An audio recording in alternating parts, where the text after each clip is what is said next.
In this video, we are going to see how we can see the hidden videos that might be present on your YouTube playlist.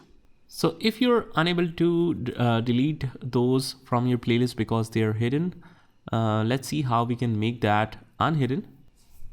So what you can do is, let's say that we have a hidden video in the playlist or watch later. We click on that.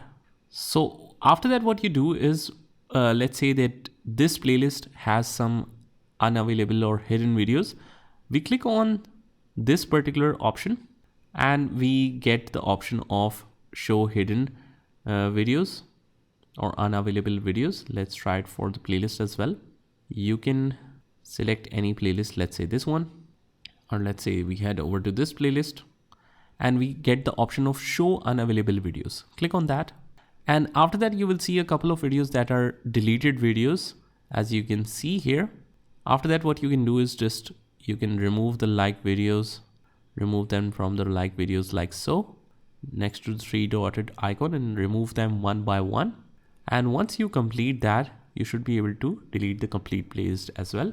So as you can see, if I hide the unavailable videos, it will not show all those deleted videos. So that's why, first of all, we need to get rid of those so that we can make sure that we can make changes to any playlist. We can delete the playlist. You can move or merge the playlist as well on YouTube. So that's pretty much it, guys. I hope you found this video helpful. And if you did, hit the like button and subscribe to our channel, and I will see you in the next one.